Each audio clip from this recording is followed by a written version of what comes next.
امریکہ میں democratic party کے صدارتی امیدوار نامزدگی کے لیے اپنی اپنی مہم زور و شور سے چلا رہے ہیں۔ صدر ٹرمپ بھی اپنی تقاریر سے حامیوں کو جوش دلاتے رہتے ہیں۔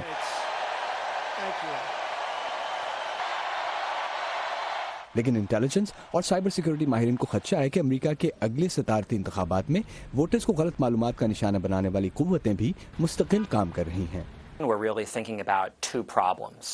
ہم دراصل دو طرح کے بنیادی مسائل سے نبرد آزما ہیں۔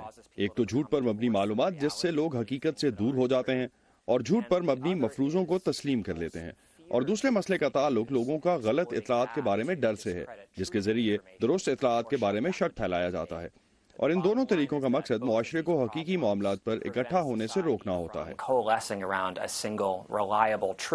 امریکہ کے انٹیلیجنس ادارے متفق ہیں کہ 2016 کے صدارتی انتخابات میں روس نے سوشل میڈیا کے ذریعے امیدواروں کے بارے میں جھوٹی معلومات پھیلائیں۔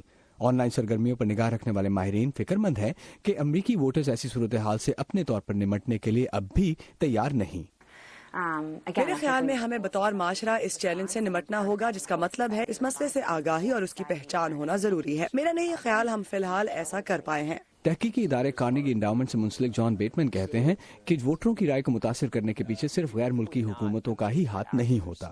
بہت سے سیاسی اور تجارتی مفادات بھی لوگوں کو ورگلانے سے جڑے ہوئے ہیں۔ کچھ صورتوں میں ایسے عناصر ان اشتہارات سے پیسے بناتے ہیں جو متنازع مواد پر کلک ہونے سے حاصل ہوتے ہیں۔ تجزیہ کاروں کا کہنا ہے کہ جمہوری عمل کو نقصان پہنچانے والے عناصر سے امریکی ووٹروں کو محفوظ رکھنے کے لیے حکومت اور غیر سرکاری اداروں کی مشترکہ کاوشیں ضروری ہیں۔ سب سے بڑھ کر تو حکومت و غیر ملکی قوتوں کو روکنے کے ذرائع تلاش کرنے ہوں گے۔